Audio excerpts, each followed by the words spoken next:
Hola amigos, ¿cómo están? Imaginaye Kashkangichi Ali Shamushka. ¿Cómo han estado amigos míos? Sean bienvenidos a un video más en donde estamos compartiendo lo que es la lengua quichua.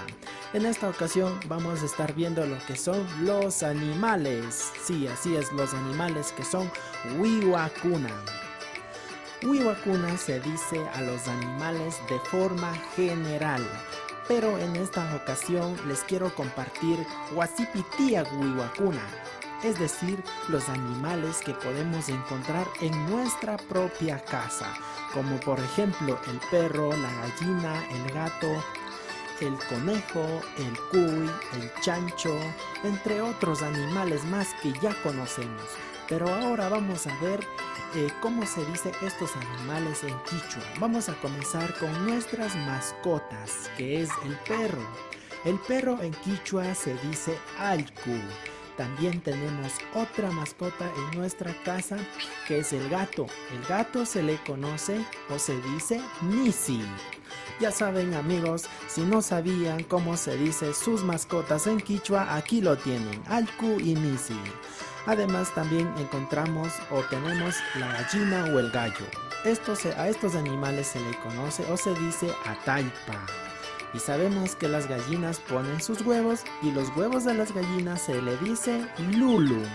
Y sabemos que después del huevo vienen los pollos. Salen los pollos o los pollitos píos que se conoce con el nombre de chuchi. La gallina es ataipa y el pollo es chuchi. No se confundan amigos. Por acá tenemos el pavo. El pavo es paushi, el ave que se come en la Navidad. También tenemos la paloma, que se dice cucuya.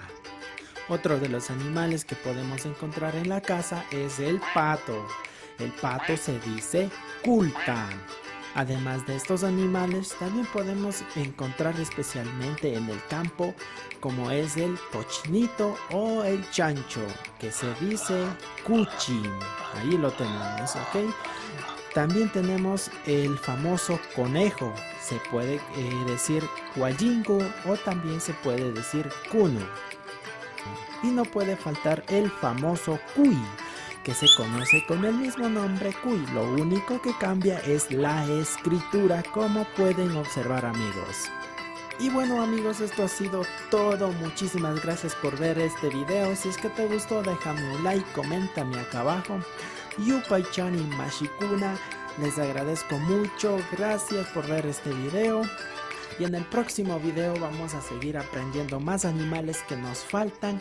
Suscríbete a este canal si aún no lo has hecho. Y pues nos vemos en una próxima ocasión. Kaya Mincha Kuna Kana Mashikuna.